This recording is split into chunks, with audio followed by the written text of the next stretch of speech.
బలవంతులైనడి అనేటువంటి మాట. బలవంతులైనడి. మన జీవితంలో మనకెప్పుడు కూడా కొన్ని విషయాలలో బలం కలిగిన వారంగా ఉండాలి. ఆ విషయాలను మనం కలిగినప్పుడు ఖచ్చితంగా మనము విశ్వాస సంబంధమైన జీవితంలో వాట లేకుండా ముందుకు సాగిపోగలుగుతాము. ఈ సమయంలో పరిశుద్ధ గ్రంథంలో కొన్ని బలమైన కొన్ని విషయాలలో కొన్ని బలమైన విషయాలు ఉన్నాయి.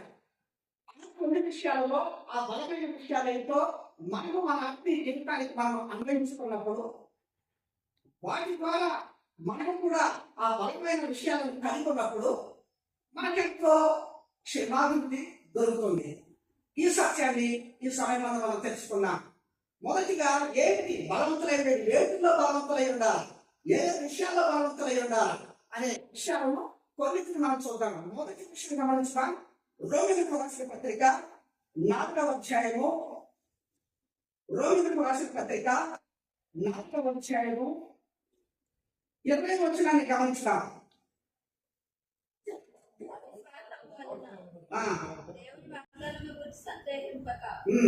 దేవుని మహిమపరచి ఆయన వాగ్దానం చేసిన దాన్ని నెరవేర్చుటకు సమర్థుడైన దేవుడిగా విశ్వసించి విశ్వాసం వలన బలమునందెను. ఇక్కడ అబ్రహాము గురించి చెప్పబడిన ఈ మాట రోమ పత్రిక 4వ అధ్యాయం 20-21 వచనాలు ఈ రీతిగా ఉంది. అవిశ్వాసం వలన దేవుని వాగ్దానం గురించి సందేహింపక దేవుని మహిమపరచి ఆయన వాగ్దానం చేసిన దానిని నెరవేర్చుటకు సమర్థుడని రూఢిగా విశ్వసించి విశ్వాసము వలన బలము నొందెను. చివరి మాట, విశ్వాసము వలన బలము నొందెను. Strong in faith. విశ్వాసములో బలం. విశ్వాసములో బలం. అబ్రహాము విశ్వాసంలో ఎంత బలం ఉంటే ఆయన మరి సందేహం లేకుండా 20వ వచనం రాయబడింది. ఎందుకంటే దేవుడు చెప్పిన ఆ మాట తన జీవితంలో నెరవేర్చడానికి అవసరమైన నిరీక్షణ లేకుండా పోయింది. మృతతుల్యమైన శరీరంలోకి వెళ్ళిపోయాడు తను గాని తన భార్య గాని. అయినను మరి నీ సంతానాన్ని ఈ రీతిగా చేస్తాను అని అన్నప్పుడు దేవుడిచ్చిన వాగ్దానం విషయంలో సందేహం లేకుండా అతను బలముగా నిలబడటానికి కారణం ఏంటంటే ఆ విశ్వాసం, ఆ బలమైన విశ్వాసం. ఈ సాయంకాలం వేళ విశ్వాసులుగా పిలువబడిన మన జీవితాల్లో, విశ్వాసులుగా ఎంచబడిన మన జీవితాల్లో మన విశ్వాసంలో మనకు బలం ఉందా? కొంతమంది బైబిల్లో కొంతమంది చూస్తాం, వాళ్ళ విశ్వాసం బలహీనంగా ఉన్నప్పుడు దేవుని కొన్ని పరీక్షలు అడగటానికి, దేవుని కొన్ని విషయాల్లో శోధించడానికి వాళ్ళు సిద్ధపడతారు. ఎందుకంటే దేవుడు చేస్తానని చెప్పినప్పుడు దాంట్లో ఆ నమ్మిక కొంత స్ఫూర్తిగా లేనప్పుడు వాళ్ళు కొన్ని సూచనలు అడుగుతా వస్తారు. మనం ఆ సూచన చూస్తాం. గిద్యోను విషయంలో అదే చూస్తాం. తిరిగివాడిగా తన యొక్క కళ్ళలో ఆ బండి చాటున గోధుమలు దొండగట్టుకుంటున్నప్పుడు పరాక్రమము గల బలాఢ్యుడా అని దేవుడు పిలిస్తే దేవుడే నిన్ను సంబోధించి పరాక్రమం గల బలాఢ్యుడా అన్నప్పుడు తన బలము మీద, తన శక్తి మీద తనకు సందేహం వచ్చింది. ఎందుకని అంతవరకు వాళ్ళు శత్రువుల చేత తరపబడుతూ బాధించబడుతూ ఉన్నటువంటి ఆ ఇశ్రాయేలు ప్రజలలో ఈ గిద్యోను తన ప్రజలను రక్షించడానికి ఒక న్యాయాధిపతిగా దేవుడు వాడుకోవడానికి ఇష్టపడి ఆయన దగ్గరకు వైపు ఇచ్చినప్పుడు ఆ పిరికితనం అంటే ఆ విశ్వాసంలో బలహీనత ఉన్నప్పుడు ప్రభువు శోధిస్తాడు. కానీ అబ్రహాము అలా శోధించాడా? విశ్వాసములకు ఎంతటి పరాకాష్ట! తన ఏకైక సొంత కుమారుణ్ణి బలి ఇవ్వమని చెప్పినప్పుడు బలి ఇవ్వడానికి సిద్ధపడినటువంటి అబ్రహాము. అందుకని అక్కడ ఆ మాట రాశాడు రోమ 4:21. విశ్వాసము వలన బలము పొందాడు. ఈనాడు మన జీవితాల్లో మన విశ్వాస విషయంలో అటు బలాన్ని కలిగి ఉందా? ఎందుకంటే మనం అలా పిలువబడుతూ వస్తుంటున్నాం. ఇవాళ అటువంటి విశ్వాసులకే ఒక తండ్రిగా ఎంచబడినటువంటి టైటిల్ తెచ్చుకున్నాడు అబ్రహాం, విశ్వాసులకు తండ్రి. ఎందుకని ఆ విశ్వాసంలో ఆయన అంత అత్యున్నత స్థాయికి ఎదిగిపోయాడు. అది ఎంత గొప్ప విశ్వాసం అంటే ఆ విశ్వాసానికి మరొక దృష్టాంతం కూడా వాక్యం చూద్దాము. హెబ్రీ పత్రిక 11వ అధ్యాయం 8వ వచనంలో ఒక మాట రాయబడింది చూడండి. అబ్రహాము పిలువబడినప్పుడు విశ్వాసమును బట్టి ఆ పిలుపునకు లోబడి తాను స్వాస్థ్యముగా పొందనయ్యున్న ప్రదేశమునకు బయలువెళ్ళను, మరియు ఎక్కడికి వెళ్ళవలెనో ఎరుగక బయలువెళ్ళను. అది ఆయనలో ఉన్న విశ్వాసం. ఆయన ఎక్కడికి వెళ్ళవలెనో తెలియదు, దేవుడైతే పిలిచాడు. ముందు ఆదికాండం 12వ అధ్యాయం 1-2 వచనాల్లో ఆ మొట్టమొదటి దేవుని పిలుపు అబ్రహాం పిలుపులో చూస్తాం. అంతవరకు అన్యుడిగా ఉన్నటువంటి వాడు, జీవనోపాధికి ఏదో విగ్రహాలు అమ్ముకుంటూ చేసుకుంటూ బ్రతికేటువంటి వాడు, సత్యదేవుని ఎరగనటువంటి వాడు, అబ్రాము అనేటువంటి అన్య పేరుతో పిలువబడినటువంటి వాడు. కానీ దేవుడు అబ్రహామును పిలిచినప్పుడు ఆయన ఎక్కడికి వెళ్ళవలనో ఎరుగక బయలువెళ్ళాడు. అది విశ్వాసం. అంటే విశ్వాసంలో ఆ ఉన్నత స్థితిని మనం చూసుకుంటున్నాం. ఆ మోరియా పర్వతం మీద ఇస్సాకును బంధించి పడుకోబెట్టి కత్తిని ఎత్తి నరకటానికి కూడా సిద్ధపడినప్పుడు అక్కడ చూస్తున్నాం అబ్రహాం యొక్క విశ్వాసం. కనుక విశ్వాసంలో బలము పొందినటువంటి వాడు, విశ్వాసంలో బలము కలిగినటువంటి వాడు, ఇది అబ్రహాంలో ఉన్నటువంటి విశ్వాసం. కనుక ఇవాళ మనము విశ్వాసంగా మన జీవితంలో బలవంతులై ఉండేది అంటున్నాడు. ఏ విషయంలో? మన విశ్వాసంలో మనం బలవంతులుగా ఉండాలి. ఉన్నప్పుడు ఖచ్చితంగా దేవుని కార్యాలను మన జీవితాల్లో చూస్తాం. పేతురు కూడా యేసు ప్రభువును చూశాడు, సముద్రం మీద నీళ్ళ మీద నడిచి రావడం చూశాడు. మీరు మత్తయి సువార్త 14వ అధ్యాయం అక్కడ 28, 29, 30 వచనాలు చూస్తే రాయబడుతూ వచ్చింది. ప్రభువా నీవే అయితే నేను కూడా నడుస్తాను అంటాడు. మంచిది పేతురు రా అన్నాడు. కనుక ప్రభు ఎదురుగా సముద్రం మీద నడిచి వస్తున్నాడు. పేతురు కూడా తన దూర దిగి కాళ్ళు నేల మీద పెట్టాడు. మంచిదే, విశ్వాసంతో అడిగాడు, నడుస్తానన్నాడు, కొంతవరకు నడిచాడు. కానీ మునిగిపోసాగింది. అక్కడ ప్రభు ఏమన్నాడు పేతురుతో తెలుసా? అల్ప విశ్వాసి ఎందుకు సందేహపడ్డాడు. అంటే విశ్వాసంలో కొదువైపోయాడు, తక్కువైపోయాడు, అల్ప విశ్వాసి. దేవుని కార్యాలు మనం విశ్వాసంతో జరిగించినప్పుడు ఖచ్చితంగా దేవుడు మనకు విజయిస్తాడు. అబ్రహాం జీవితం అలాగే చూశాం. ఒక బలమైనటువంటి విశ్వాసం. బైబిల్ గ్రంథంలో ఇది సూపర్లైటివ్ డిగ్రీ. గమనించండి, ఇంతకు మించిన గొప్పదైన విశ్వాసం మరొకటి కనిపించదంటే ఇవే సంగతులు మనం చూస్తున్నాం. ఈ బలమైన సంగతి అంటే బైబిల్లో ఇక అవి సూపర్లైటివ్ డిగ్రీ అన్ని కూడా. ఆ విశ్వాసంలో అంతకంటే ఆ స్థాయికి మించిన విశ్వాసం మరొకటిలో మనం బైబిల్లో చూడం. అందుకనే అబ్రహాము విశ్వాసులకు తండ్రిగా ఎంచబడ్డాడు. ఈనాడు మన జీవితంలో ఇట్టి విశ్వాసంతో మనం ముందుకు సాగినప్పుడు దేవుడి కార్యాలు ఖచ్చితంగా మన జీవితాల్లో చూస్తాం. ఇప్పటి వరకు కూడా ఎన్నో సంగతులు దైవజనుడైన భక్సింగ్ గారి జీవితంలోని దృష్టాంతాలు, విశ్వాసం గురించి ఆయన ఎలా విజయాలు పొందుతూ వచ్చాడో అని మనం వింటానే ఉంటాం. నిజమే. ఒకసారి వెళ్ళిపోయారు, విమానం కూడా వెంటనే రావడం అంటే అది సాధ్యమా? కానీ బ్రదర్ వస్తుంది, వెయిట్ చేయండి, వెయిట్ అని ఆయన అంటారంటే ఆయనలో విశ్వాసం ఎలా ఉందో లోపల. దేవుడు ఏమైనా చేయగలడు. ఇవాళ అటువంటి శ్రేష్టమైన సంఘ దర్శనంలో నడిపించబడే విశ్వాసం మనం లోకానికి పిశాచుల్లాగా కనిపించకుండా మన విశ్వాస జీవితంలో ఖచ్చితంగా అటువంటి బలం కలిగిన వారంగా ఉంటే ఈ సంఘ దర్శనం యొక్క శ్రేష్టతను మనం లోకానికి రిఫ్లెక్ట్ చేయగలుగుతాం. అంత పిల్లల అటువంటి బలమైన విశ్వాసం మనకు అవసరమైనది. ఇక రెండవ బలమైన సంగతి ఏంటో బైబిల్ గ్రంథంలో మనం చూద్దాం. హెబ్రీయులకు రాసిన పత్రిక 5వ అధ్యాయము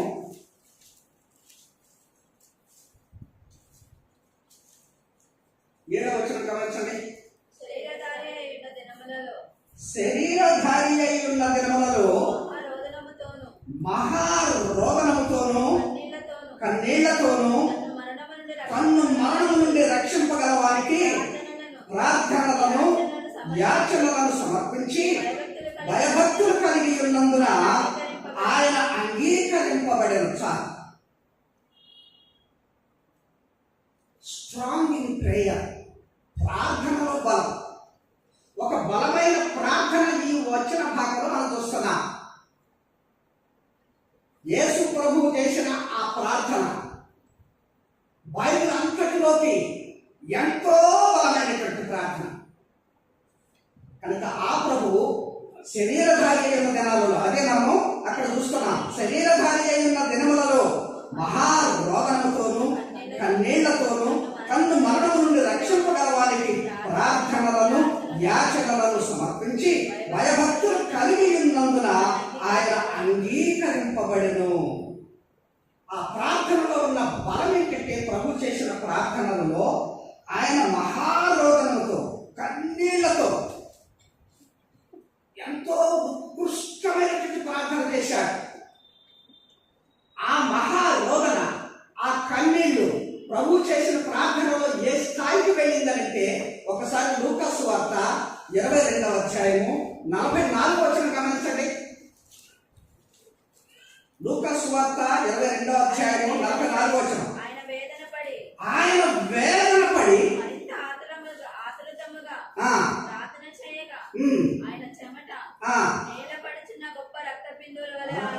చూడండి, ఆయన చెమట, ఆయన ప్రార్థన ఎట్లా ఉందంట, ఆయన వేదన పడి మరింత ఆతురముగా ప్రార్థన చేయగా ఆయన చెమట నేలపడుచున్న గొప్ప రక్త బిందువుల వలె ఆయన మహారోదనలతో కన్నీళ్లతో ప్రభువు చేసిన ఆ ప్రార్థన ఎంత కఠోరంగా కనిపిస్తుందో గమనించండి.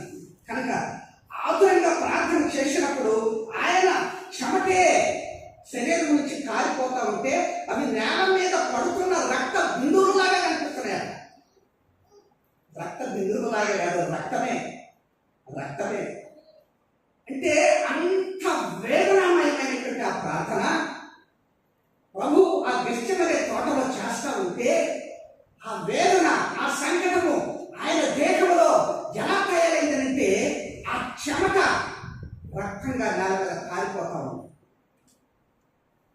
ఒక మనిషి యొక్క దేహానికి ప్రాణాధారము రక్తమే కనుక ఆ రక్తము కారిపోయే పరిస్థితుల్లో ప్రభు చనిపోయే పరిస్థితి కూడా ఉన్నది. కొంతమంది బైబిల్ పండితులు చెప్తాడు, అక్కడ ప్రభు అంటాడు కదా, తండ్రి నీ చిత్తమైతే ఈ గిన్నె నా యొక్క నుంచి తొలగించు అని తట్టుకోలేక ప్రార్థన చేస్తున్నాడు. యేసు ప్రభు కూడా చనిపోతాననే భయము కనుక ఆ శిలువ మరణము, ఆ శిలువ ఆయనకు భయాన్ని కనిపించి అది తప్పితే బాగు, ఇది తొలగిపోతే బాగు, నేను క్షేమంగా ఉంటాను అనే ధోరణిలో ఉన్నాడని కొంతమంది లోకస్తులు కామెంట్ చేస్తే బైబిల్ పండితులు అంటారు, ప్రభు అలా అక్కడ కోరుకున్నది, తండ్రి నీ చిత్తమైతే ఈ గిన్నె నా యొక్క నుంచి తొలగించు. ఏంటంటే మరణ పాత్ర, ఆ మరణపు గిన్నె ఆయన శిలువని ఎక్కక ముందే సమీపమై ఉంది. అక్కడ కారణం ఏంటి? ఆయన వేదనామయమైన ప్రార్థన ద్వారా ఆయన శరీరంలో నుంచి వచ్చే ఆ చెమట రక్తముగా మారి రక్తం నేల మీద పడిపోతూ ఉంటే, ఆయన దేహంలో రక్తం అంతా వెళ్ళిపోతే ఆయన శిలువని ఎక్కక ముందే మరణించే పరిస్థితి ఉంది. కానీ ప్రభు వచ్చింది అందుకు కాదు కదా, ఆయన కారణజన్ముడుగా, ఆయన ఒక దేహమును ధరించి రక్తమాంసములు గలవాడుగా ఈ లోకానికి వచ్చి శిలువ మీద బలియాగం అయితేనే మానవులకు పాప క్షమాపణ, ఆ పాప విముక్తి దొరుకుతుందని ఆయన వచ్చినాడు కదా. అది జరగకుండా సాతానుడు ఏమైనా ఈ లోపల ఈ యొక్క కార్యం కొరకు ఎదురు చూస్తున్నాడేమో. ఎందుకంటే వాడు ప్రభు శిలువ మీద మరణించకూడదనే కార్యక్రమం వాడు ఉంటాడు, విఫలం చేయడానికి వాడు ప్రయత్నం చేస్తాడు. అందుకనే ప్రభు అది ఉద్దేశించి తన దేహంలో ఇంకా శిలువలో కాచవలసిన రక్తం ఉన్నది, అది అవసరమైంది కనుక ఆ మరణ పాత్ర నాకు ఇప్పుడే కలగకున్నట్లుగా నీ చిత్తమైతే నేను తాగించు అని ప్రార్థన చేశాడని బైబిల్ పండితులు వ్యాఖ్యానించడం నేను విన్నాను. అంటే ప్రభువు ఇంకా ఎంతటి ఆ రోగంతో వేదనతో కూడినటువంటి ఆ ప్రార్థన చేశాడో మనం ఇక్కడ గమనిస్తున్నాం. అది బలమైన ప్రార్థన. ఇంతకు మించినటువంటి బలమైన ప్రార్థన బైబిల్లో మరలా మనం ఎక్కడా చూడం. ఎంత గొప్పదైనటువంటి ఈ దినాల్లో దేవుడి ప్రజలమైన మనం ఆ స్థాయికి, ఆ సూపర్లెటివ్ డిగ్రీకి మనం చేరుకోలేకపోయినా ప్రభు బిడ్డలుగా మనకిచ్చిన భారం బట్టి మీరు మెడకుగా ఉండి ప్రార్థన చేయండి. ఈ లోకంలో అనేక మంది ఆత్మల రక్షణాత్మకై ప్రార్థన చేయండి అని మరి అపొస్తలులు లైన వాళ్ళు, ప్రవక్తలైన వాళ్ళు ప్రభు మనకు చెప్తూ వచ్చాడు. కనుక ప్రియులారా, ఇట్టి బలమైన ప్రార్థన మన జీవితాల్లో మనం కలిగి ఉండాలి. కనుక ఇంత బలమైన ప్రార్థన ప్రభు చేసినట్లుగా మనం చూస్తుంటున్నాం. కనుక అది బలమైన ప్రార్థన. అంటే అబ్రహాములో బలమైన విశ్వాసం ఎలా ఉందో యేసు ప్రభువులో అటువంటి బలమైన ప్రార్థన ఉంది. నేటి దినాల్లో మనం ఇటువంటి బలమైన ప్రార్థన కలిగి ఉండటానికి బదులుగా బలహీనమైపోయి అనేకులను ప్రార్థన కోరుతాం. వాస్తవంగా నా కొరకు ప్రార్థించండి, మా కొరకు ప్రార్థించండి అని మనం ఎదుటి వాళ్ళని అడగటం కాదు. ముందు మనం ప్రార్థన చేయాలా. నీ జీవితం ఎలా ఉన్నా నీ కొరకు ఎదుటివాడు ప్రార్థన చేస్తే విజయం రాదు, శక్తి రాదు. గుర్తించండి, క్రైస్తవులకు అది ఒక అలవాటు అయిపోయింది. మా కొరకు ప్రార్థన చేయండి, మా కొరకు ప్రార్థన చేయండి. మంచిది, ప్రార్థన చేయటంలో, ప్రార్థన విన్నపం పెట్టడంలో తప్పు లేదు. కానీ అది సరైనటువంటి బలం కలిగినటువంటి విశ్వాసం యొక్క గుర్తు కాదు. ఎదుటి వాళ్ళనే మన కొరకు ప్రార్థన చేయమని అడుగుతాం. ముందు మనం ప్రార్థించాలి, మనం ప్రార్థించాలి. ఆ ప్రార్థనలో బలం ఉండాలి. ఆ బలమైన ప్రార్థన.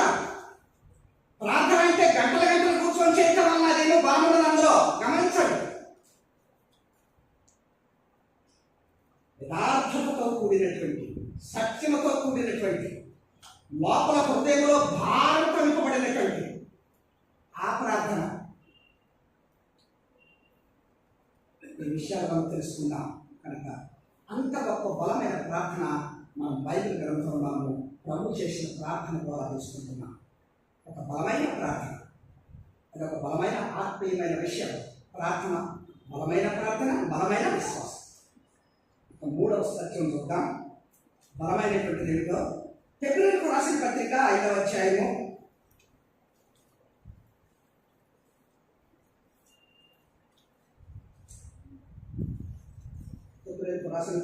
5వ అధ్యాయము 13, 14 వచనాలు గమనించండి. మరియు పాలు త్రాగు ప్రతివాడును శిశువే కనుక నీతి వాక్య విషయంలో అనుభవం లేని వాడై ఉన్నాడు. వయసు వచ్చిన వారు అభ్యాసము చేత మేలు కీడులను వివేచించుటకు సాధకులు చేయబడిన జ్ఞానేంద్రియములు కలిగి ఉన్నారు. కనుక బలమైన ఆహారము వారికే తగును. బలమైన ఆహారము, strong meat of God's word. బలమైన దేవుని వాక్యం అనే ఆహారం. ఇది మనం గమనించాల్సింది. బలమైన ఆహారం. ఇవాళ క్రైస్తవులకు బలమైన ఆహారం, విశ్వాసంలో, ప్రార్థనలో బలంగా ఉండాలంటే వాక్యం అనే బలమైన ఆహారం మనకు అవసరం. అందుకనే ఈ సహవాసంలో, ఈ సంఘంలో ఒక సామాన్య విశ్వాసి కూడా చక్కగా వాక్యం యొక్క లోతును ఎరిగి వాక్యమును, సువార్తను ఎదుటి వాళ్ళకు చెప్పగలుగుతారు. ఈ సహవాసం వచ్చిన తర్వాతనే మిగతా అంతా డినామినేషనల్ క్రైస్తవులందరూ కూడా, అన్ని డినామినేషన్స్ కూడా వాక్యములకు ప్రాముఖ్యత ఇవ్వటం నేర్చుకున్నారు. అంతకుముందు లేదు. ఎక్కడ ఏ సంఘంలో చూసినా వాక్యము ఆత్మీయంగా ఎదుగుదల, అభివృద్ధి, బలము కలిగిన సంఘము, సహవాసముగా ఈ సహవాసానికి ఒక గుర్తింపు ఉన్నది. ఎందుకంటే పాలు తాగే స్థితిలో మనం ఉండొద్దు. ఒక బలమైన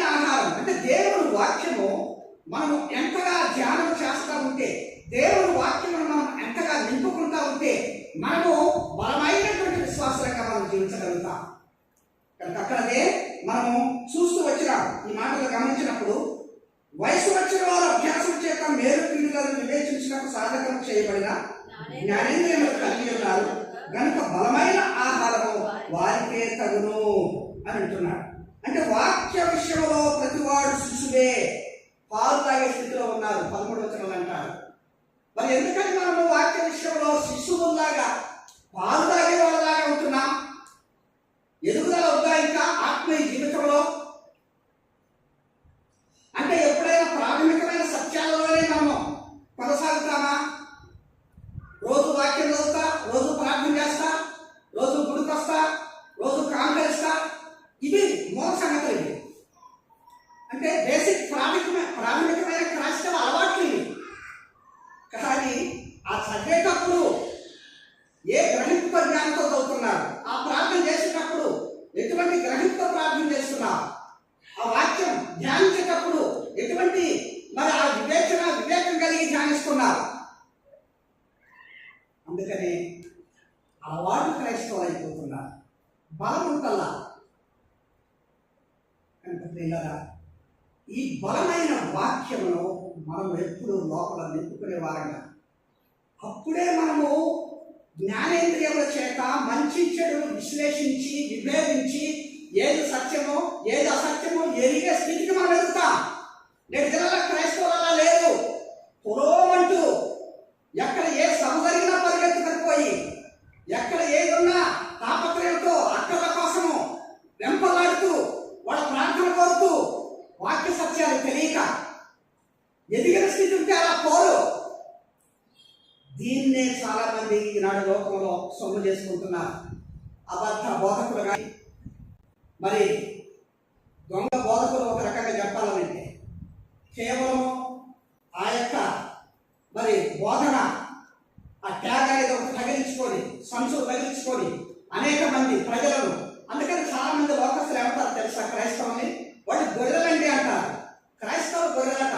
యూట్యూబ్లో నేను చూస్తుంటాను. గొర్రెలుగా అభివర్ణిస్తున్నారు. ఎందుకంటే గొర్రెలలాగా పరిగెత్తుతూ ఉంటారు. ఎవరి దగ్గర ఏం దొరుకుతుందోనని. మనుషుల దగ్గర ఎవరి దగ్గర దొరకదు, యేసు ప్రభు దగ్గర దొరుకుతుంది. ఆనాడు యేసు ప్రభు వస్త్రం చెంగు ముట్టుకుంటే రక్తస్రావ రోగం కలిగిన స్త్రీ యొక్క వ్యాధి నయమైంది. దాన్ని ఆధారం చేసుకొని నేటి దినాల్లో వస్త్రాలు అమ్ముకుంటున్నారు, దస్తీలు అమ్ముకుంటున్నారు. దస్తీలలో ఎక్కడన్నా స్వస్థత ఉంటుందా? ఒక దైవజనుడు చెప్తున్నాడు, ఆ మధ్యన అమెరికా విజిటింగ్కి పోతున్నట. ఆయన ఇక్కడ ఇండియాలో ఉన్న ఒక తల్లి కొడుకు, అన్న మా అమ్మ కొరకు కొంచెం ప్రార్థన చేయండి, మా అమ్మ దగ్గరికి పోయి చెప్పండి, అక్కడ ఏదో స్వస్థత కూడెత్తిపోయి ఒక దస్తీ కొనుక్కొచ్చుకుంది, ఇక ఆ దస్తీని పడుకున్నప్పుడు గుండెల మీద పెట్టుకొని పడుకుంటుందన్న, దాన్ని వదిలిపెట్టట్లేదు, ఏళ్ళు గతించిపోతున్నాయి, ఆ దస్తీ అంతా మురికి పట్టి కంపు కొట్టి చండాలంగా ఉంది, అమ్మో ఇందులో దేవుడి శక్తి ఉంది, దేవుడు స్వస్థ ఉందని ఆ దస్తీని కనీసం వాష్ చేస్తే ఆ ప్రభావం పోతేమోనని అంతే ఉంచుతుందన్నా, మా అమ్మకి చెప్పండి అన్నా అని ఆయనతో అన్నాడట. ఇది చాలా మంది అలా తయారైనారు, వాక్యము సత్యం ఎరగకుండా. కానీ వాస్తవానికి యేసు ప్రభువు చెంగు పట్టుకుంటే స్వస్థత పొందిన ఆ స్త్రీలో ఆయన చెంగులో ప్రభావం ఉండే స్వస్థత పొందిందా? కాదు, ప్రభువులో ప్రభావం ఉంది. అందుకని ప్రభు ఏమన్నాడో తెలుసా? ఆమె స్వస్థత పొందిన వెంటనే ఆమెను గుర్తించాలని, నాలో నుండి ప్రభావం పోయింది, నన్ను ఎవరు ముట్టుకున్నారు, నాలో నుండి ప్రభావం పోయింది అంటే ఆమె విశ్వాసంతో ఆయన వస్త్రపు చెంగు ముట్టినప్పుడు ప్రభావం ఆయనలో నుండి ఆ వస్త్రపు చెంగు ద్వారా వెళ్ళి ఆమె స్వస్థత పొందింది. ఆమెను గుర్తించడం కొరకు ప్రభు ఆ మాట అడిగాడు. ప్రభావం వస్త్రపు చెంగులో ఉందా, ప్రభువులో ఉందా? చెప్పండి. ఇక్కడ ప్రభువులో ఉంది. మరి ఎందుకు ప్రజలు అలా పరిగెత్తుతున్నారు? నేటి దినాల్లో ఇటువంటి వాళ్ళు ఈ డబ్బు సంపాదన కోసము ఇటువంటి సభ పెట్టి, ఈ మధ్యన ఒక పాస్టర్ బయలుదేరాడట, మీరందరూ కూడా 500 రూపాయల నోట్లు తీసుకుని 500 రూపాయల నోట్లు ఒక్కొక్కటి తెచ్చుకోండి, నేను దాన్ని అభిషేకిస్తా, ఆ 500 రూపాయల నోటుని అభిషేకించి మీకు ఇస్తా, మీరు తీసుకెళ్ళి దాన్ని మీ ఇంట్లో ఉంచుకోండి, ఆ నోటు ద్వారా మీకు వచ్చేస్తా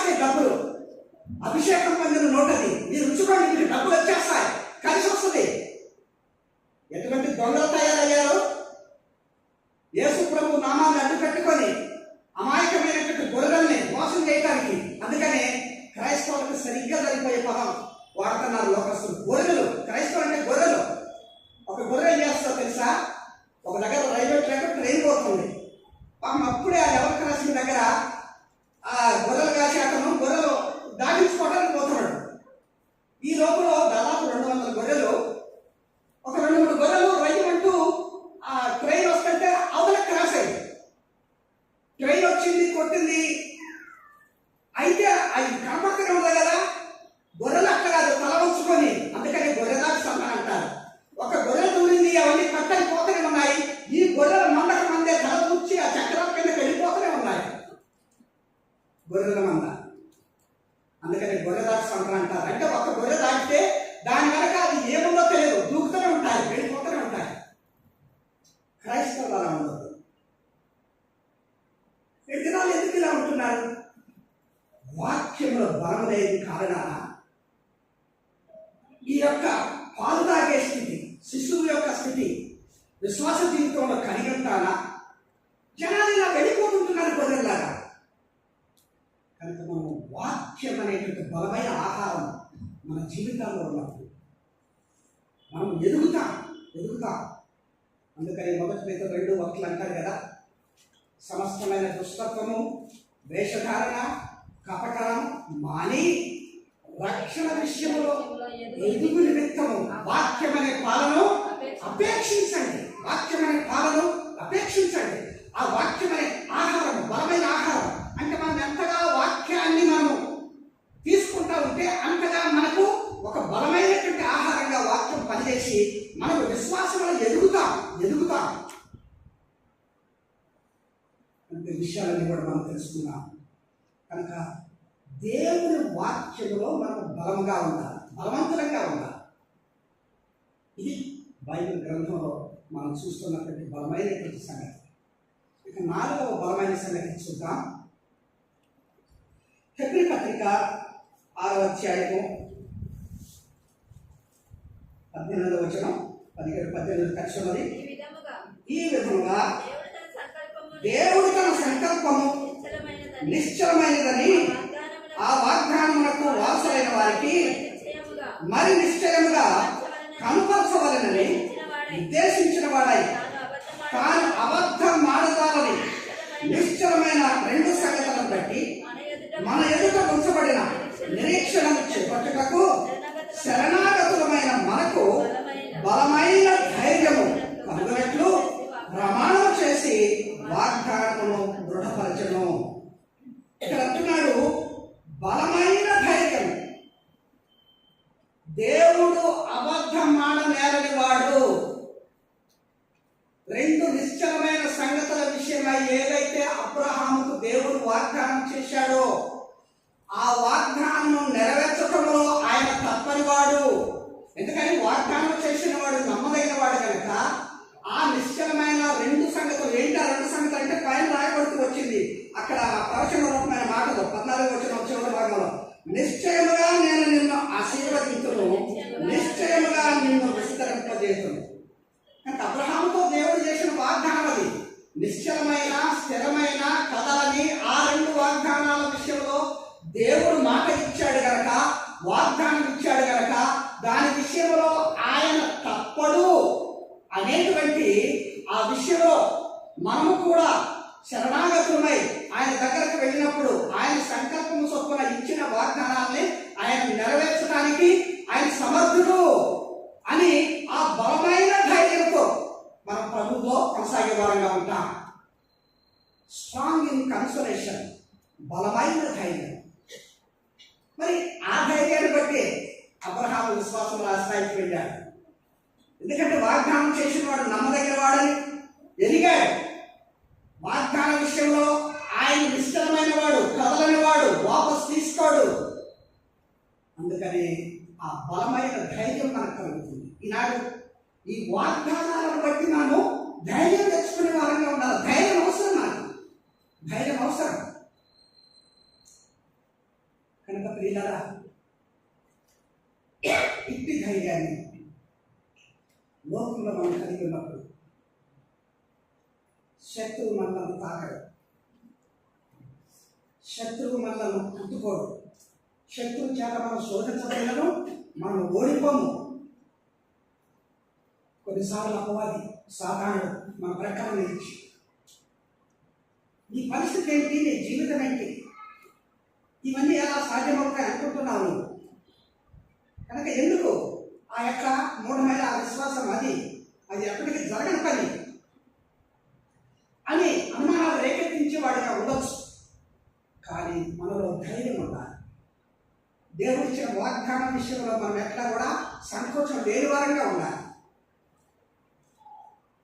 అంటే ఇదే అబ్రహాము జీవితంలో ఆయన ధైర్యంగా ఉండి దేవుని కార్యాలు జరిగించడానికి శక్తినిచ్చింది. ఎందుకంటే ఆ వాగ్దానాలు అన్నాడు, ఆ విశ్వాసం అందుకనే విజయం పొందింది. ప్రేమైనటువంటి దేవుడు ప్రజలారా, ఈ సాయంకాలం వేళ ఇట్టి ధైర్యంతో మనం ఏదైనా ముందుకు సాగలిగే వారుగా ఉండాలి. ఎందుకంటే ఈ ధైర్యమే మనం శత్రువును జయించడానికి సహాయపడుతుంది. దావీదు గొలియాతును ఎలా జయించగలిగినాడు? అంత ధైర్యం ఆయనకి ఎక్కడి నుంచి వచ్చింది? ఆనాడు కొమ్మును తీసుకొని సమూయేలు యెషయా ఇంటికి పోయినప్పుడు, ఆయన కుమారులందరినీ పిలిచినప్పుడు వరుసగా 7 వచ్చినా వీళ్ళెవరు కాదన్నప్పుడు, ఇంకొకడు ఉన్నాడా అని అడిగినప్పుడు ఉన్నాడు, కడసారి వాడు దావీదు 8వ వాడు. ఫిలిష్తీయులు అన్నప్పుడు ఇవన్నీ దావీదు ఎదుగుతూ వచ్చినాడు. ఇశ్రాయేలీయుల మీద ఒకరొక దినమున నేను దావీదును అభిషేకిస్తున్నాను, అతను నా కొరకు నువ్వు ప్రతిష్ఠించాలి సమయంతో దేవుడు చెప్పిన మాటలు ఈ యొక్క పతంగం అంతా దావీదు చూశాడు. దానివల్ల బలం వచ్చింది, ఆయనకి ధైర్యం వచ్చింది, ఆయనకి దేవుడు నమ్మదగిన వాడు అనేటువంటి విశ్వాసం ఆయనకు వచ్చింది. సంస్థలకు ఆ బలం ఎక్కడి నుంచి వచ్చింది? తను దేవుని చేత వాగ్దానం చేయబడి ఆ యొక్క తల్లిదండ్రులకు జన్మించినప్పుడు ఆ తల్లి చెప్తూ వచ్చింది, నువ్వు పుట్టుకతో నజీరు చేయబడిన వాడు, ఇశ్రాయేలును రక్షించడానికి నిన్ను నేను ఏర్పరచుకున్నానని దేవుడు మాతో చెప్పాడు. నువ్వు ఇశ్రాయేలుకు న్యాయాధిపతిగా, వాళ్ళని రక్షించేవాడుగా, శత్రువులను ఓడించేవాడుగా నువ్వు ఉంటావని నిన్ను నజీరు చేశాం, కనుక నీవు దేవుని చేత ఏర్పరచబడిన వాడు అని ఆ తల్లిదండ్రులు అతనికి బాల్యంలో బోధించినప్పుడు తన యొక్క ఆ దేవుడు పలికిన ఆ మాటల మీద ఆయన విశ్వాసం ఉంచాడు, ఆ వాగ్దానం మీద నమ్మిక ఉంచాడు, ధైర్యంతో వెళ్ళిపోయాడు. ఇశ్రాయేలుకి రక్షకుడుగా ఆయన న్యాయాధిపతిగా కొంతకాలం సంస్థలు పనిచేయగలిగినాడు. ఇవన్నీ ధైర్యం, దేవుని మాటలు బట్టి వాళ్ళు నమ్మి ధైర్యం తెచ్చుకున్నారు. అందుకనే గొల్యాతులంటే పొగదయగలిగాడు. సంసోను ఫిలిష్తీయులను చీల్చి చెండాడాడు. ఒక్క గాడి దౌడేముతో 1000 మందిని ఒక చంపటం అంటే అది మామూలు విషయం కాదు. అంటే ఈ బలము, ఈ శౌర్యము ఎక్కడి నుంచి వచ్చింది? ఈ ధైర్యం ఎక్కడి నుంచి వచ్చింది? దేవుని యొక్క ఏర్పాటులో ఉన్న ఆ నమ్మిక వాడు కలిగి ఉన్నాడు. కనుక మనము కూడా ప్రభు మనల్ని రక్షించాడు, లోకం నుంచి వేరు చేశాడు, ఇవాళ శ్రేష్టమైన పరిశుద్ధుల గుంపులో చేర్చాడు. ఇటువంటి వారు మనం ధైర్యం కలిగి మన విశ్వాస జీవితాన్ని కొనసాగిస్తే ప్రతి శత్రు వలన కలిగే ఆటంకము పటాపంచలైపోతుంది, మనం జయం పొందుకోగలుగుతాం. అంటే అట్టి ధైర్యం గలవారమై మనం దేవుడి యొక్క ఉపాసన వద్దకు ప్రతిసారి వచ్చేవారంగా ఉంటే దేవుడు మనకు సహాయపడతాడు అనే సత్యాన్ని మనం దేవుడి వాక్యం ద్వారా తెలుసుకుంటున్నాం. కనుక అటువంటి ధైర్యంతో మనము దేవుని అందులో విశ్వాసంతో నడిపించబడాలి. ఇకపోతే 5వ సంగతి గమనించుదాం. 5వ బలమైన సంగతి ఏంటో చూద్దాం. 2వ కొరింథీ పత్రిక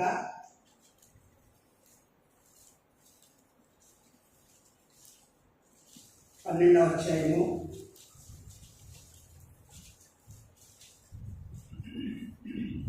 10వ వచనం గమనించండి. నేను ఎప్పుడు బలహీనుడను అప్పుడే బలవంతుడను గనుక క్రీస్తు నిమిత్తము నాకు కలిగిన బలహీనతలలోను, నిందలలోను, ఇబ్బందులలోను, హింసలలోను, ఉపద్రవములలోను నేను సంతోషించుచున్నాను. సార్ ఇక్కడ అంటున్నాడు, నేను ఎప్పుడు బలహీనుడను అప్పుడే బలవంతుడను. అపొస్తలుడైన పౌలు చెప్తున్నమాట. ఇందులో మనకేం కనిపిస్తుందంటే స్ట్రాంగ్ ఇన్ గాడ్స్ గ్రేస్, అంటే దేవుని కృపలో బలమైన వాడు, దేవుని బలమైన కృపను కలిగిన వాడు. గమనించండి, చదివితే తన శరీరంలో తనను బాధిస్తున్న వ్యాధి, తన పరిచర్యకు ఇబ్బందిగా ఉన్న తన దేహం యొక్క బలహీనత తను గుర్తెరిగినప్పుడు దేవుని సన్నిధిలో, దేవా నాకేమిటయ్యా ఈ బాధ ఈ శరీరంలో, ఒక సాతానుని నా దేహంలో ఒక ముళ్ళుగా పెట్టి నన్ను బాధించడానికి ఇలా చేశావు, దీన్ని తొలగించరాదా అని అపొస్తలుడైన పౌలు వేడుకున్నప్పుడు ప్రభు అన్న మాట ఏంటి? 9వ వచనంలో, నా కృప నీకు చాలు, చాలు, నా కృప నీకు చాలు. నీ దేహం ఎంత బలహీనమైనా, నీ శరీరం ఎంత నొప్పుతుల్యమైనా, నీకెంత ఆ ముందుగా నేను బాధిస్తా ఉన్నా, నా కృప నీకు చాలు. దానిని బట్టి పౌలు ఆ మాట అన్నాడు అక్కడ 10వ వచనంలో, నేను ఎప్పుడు బలహీనుడనో అప్పుడే బలవంతుడను. కనుక దేవుని కృపలో మనము బలవంతులుగా ఉండాలి. కొన్నిసార్లు ఈ గ్రహింపు మనకు ఉండదు. కృప ఎంత శ్రేష్టమైనదో, ఆయన కృప మీద మనం ఆధారపడాలనేటువంటి ఆ గ్రహింపు మనకు ఉండదు. కనుక దేవుని శ్రేష్టమైన వాగ్దానాలు ఉన్నాయి మనకు. యెషయా 54:10 ఏమంటాడేరా?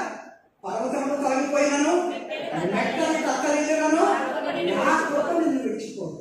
ఇంతకంటే ఏం కావాలి? దేవుడు అంటున్నాడు, ఈ భూలోకం తలకిందులైనా, ఇవన్నీ చెట్లు గుట్టలు ఏమై కదిలిపోయినా, చెరిచిపోయినా, నా కృప నిన్ను విడిచిపోదు. ఆయన కృప మనలను అంటుకొని ఉన్నప్పుడు, ఆయన కృప ద్వారా మనం నడిపించబడుతున్నప్పుడు, ఆయన కృప మనకు అండగా ఉన్నప్పుడు మన బలహీనతలు వెనుకవుతాం. పౌలు అదే తన జీవితంలో ఎరుగుతూ వచ్చాడు. నేను ఎప్పుడు బలహీనుడనో అప్పుడే బలవంతుడు, అప్పుడే బలవంతుడు. కనుక దేవుని కృపలో మనము బలమైన వారంగా ఉండాలి, బలమైన వారంగా ఉండాలి. కనుక పిల్లల ఇటువంటి బలమైన సంగతులు మన విశ్వాస జీవితంలో మనం కలిగి ఉంటే ఇంత ధన్యులం, మనం ఇంత ధన్యులం. వీటన్నిటిని బట్టి ఇంకా బలమైన విశ్వాసము, బలమైన ప్రార్థన, బలమైన వాక్యము, అలాగే బలమైన కృప, బలమైన ధైర్యము, వీటిని బట్టి మనం ఎలా ఉండాలా చూడండి. ఎఫెసీ పత్రిక 6వ అధ్యాయము 10వ వచనం.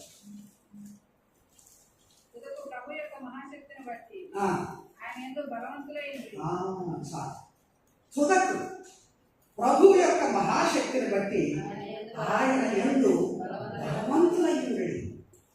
మనం ప్రభువులో బలవంతులమై ఉండాలి, ప్రభువులో బలవంతులమై ఉండాలి.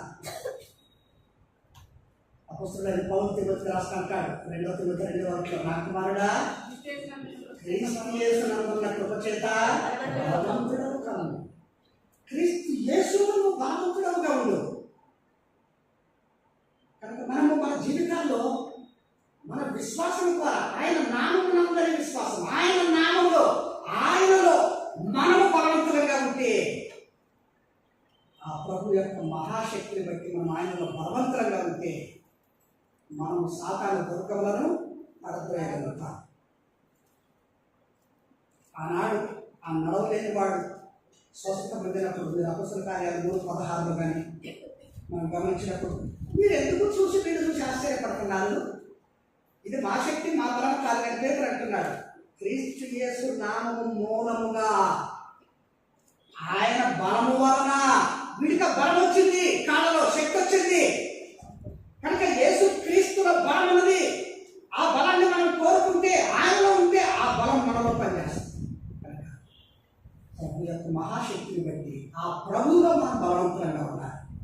కనుక క్రీస్తు యేసులో బలవంతులంగా ఉండాలనే సత్యాన్ని దేవుని వాక్యం ద్వారా మనం చూసుకుంటున్నాం. విషయాలన్నీ కూడా ఎదుగా ఇంకా విశ్లేషించడానికి మరి సమయం సరిపోదు. కానీ ఇంకొక సంగతి, చివరి సంగతి నేను చెప్పి ముగిస్తాను. 7వ సంగతి, 7వ బలమైన సంగతి ఏంటో మనము చూద్దాం. గమనించండి. ప్రకటన గ్రంథము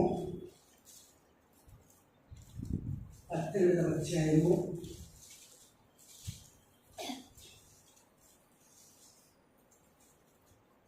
18వ అధ్యాయము మొదటి 2 వచనాలు.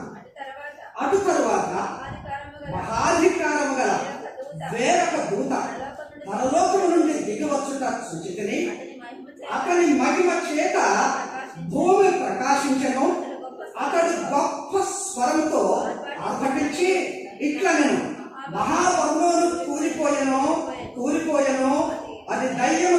నివాస స్థలమును ప్రతి అపవిత్రాత్మకు ఉనికి పట్టును, అపవిత్రమును అసఖ్యమునైన ప్రతి పక్షికి ఉనికి పట్టును ఆయను. ఇందులో మనకి ఏం కనిపిస్తుందంటే దేవుని యొక్క బలమైన తీర్పు, లార్డ్స్ స్ట్రాంగ్ జడ్జిమెంట్. ఎలా అనుకుంటారా?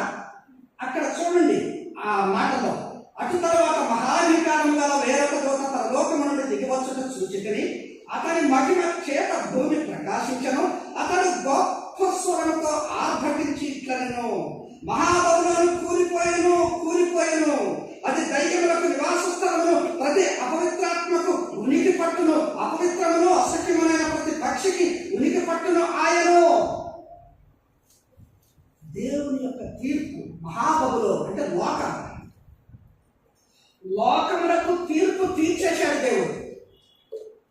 మహాధికారము కలిగినటువంటి ఆ దూత ప్రకాశమానమైనటువంటి రీతిలో గొప్ప స్వరంతో ఆర్భటించడం అంటే కేకలు వేసి మరి ప్రచండంగా ఉరిమినట్టుగా మహాబబులోను కూలిపోయింది అంటే జడ్జిమెంట్ ఇచ్చేశాడు లోకానికి. అపవిత్రత చేత, పాపం చేత పాడైపోయిన లోకములకు ఆయన తీర్పునిచ్చేశాడు. ఆ తీర్పు లోకంలో జరగబోతా ఉంది. ఈ తీర్పు దగ్గర లోకమంతా కూడా దీనికి అనుబంధంగా ఉన్న వాక్యం అక్కడే ఉంటుందో చూడండి. 21వ అధ్యాయం ప్రకటన గ్రంథము 11, 12 వచనాలు గమనించండి. 21వ అధ్యాయము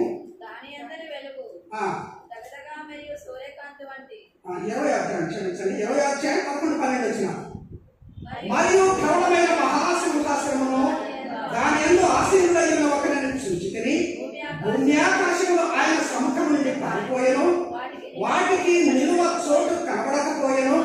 మరియు గొప్పవారేని కొద్దివారేని మృతులైన వారందరూ ఆ సింహాసనము ఎదుట నిలువబడి ఉంట చూచితిని. అప్పుడు గ్రంథము విప్పబడెను, మరియు జీవగ్రంథము వేరొక గ్రంథము విప్పబడెను. ఆ గ్రంథముల యందు వ్రాయబడి ఉన్న వాటిని బట్టి తమ క్రియల చొప్పున మృతులు తీర్పు పొందిరి. చూడండి, ఆల్రెడీ అంటే ఇది భవిష్యత్తులో జరగబోయేటువంటి ఈ విషయాలను అక్కడ ఏమంటున్నాడు? తీర్పు పొందారు, జడ్జిమెంట్ అయిపోయింది. ఆ ధవళ సింహాసనం ఎదుట ఒకనొక దినమున లోకంలో ఉన్న ప్రతి వారు, మృతులైన ప్రతి వారు ఆయన ఎదుట నిలబడినప్పుడు గ్రంథాలు విప్పబడతాయి. తీర్పు దేవుని యొక్క ఆ మహా గొప్ప బలమైన తీర్పు. ఎందుకంటే ఆయన బలమైనటువంటి ప్రచండమైనటువంటి స్వరంతో ఆయన ప్రకటన చేస్తూ వచ్చారు. బబులోను కూలిపోయింది. లోకం యొక్క పాపము పరిపక్వమై దేవుని తీర్పుకు సిద్ధపరచబడుతున్న ఈ దినాలలో మనం ఉంటున్నాం. ఈ తీర్పు నుంచి తప్పించుకునేటువంటి ఆ గ్రహింపులను మనం నడిపించబడాలి. ఈ గొప్పదైనటువంటి తీర్పు, ఈ బలమైనటువంటి తీర్పు మనం తప్పించుకోవాలంటే పైన చెప్పబడిన 6 విషయాలలో మనం బలము కలిగిన వారుగా ఉన్నాం. ఈ విషయాలు తెలుసుకున్నాం. ఈ రాత్రికాలంలో పరిశుద్ధ గ్రంథంలో నుంచి ఈ 7 బలమైన విషయాలు. మొదటిది బలమైన విశ్వాసము, బలమైన ప్రార్థన, బలమైన వాక్యము, బలమైన ధైర్యము, ఆ తర్వాత బలమైన కృప, ఆ తర్వాత ప్రభువునందు బలము కలిగినటువంటి వారముగా మనం ఈ 6 సంగతులను కలిగి ఉంటే ఈ బలమైన తీర్పు 7వ సంగతి ఏదైతే ఉందో దాని నుంచి మనం బయటపడతాం. కనుక ఈ బలమైన విషయాల్లో మనము ఒక గ్రహింపు కలిగి విశ్వాస సంబంధమైన జీవితంలో మనము నిద్రించే వారంలాగా, లోకము పోకడలో కొట్టుకొనిపోయే వారంలాగా ఉండకుండా ఈ బలమైన సంగతులను మనం కలిగి బలమైన విశ్వాసులుగా మనం లోకంలో బలవంతులుగా మనం కొనసాగుతాం. కనుక బలవంతులయ్యుండి ప్రియులారా, అట్టి బలము దేవుడు మనకు అనుగ్రహించి ఈ బలమైన ఈ 7 సంగతులలో కూడా మనము బలమైన భాగంగా కొనసాగి లోకంలో ఏకాంతంలో జరగబోయే ఆ ధవళ సింహాసనం తీర్పులో మనం నిలబడకుండా ఆయన జీవ గ్రంథంలో మన పేరు రాయబడిన వారమై ఆ యొక్క జీవ పునరుత్థానమునకు, ఆ నిత్య జీవమునకు, ఆ నిత్య పరలోక మహిమలోనికి మనం ప్రవేశించడానికి మన ఆత్మీయ జీవితాలను మనం సిద్ధం చేసుకుంటాం.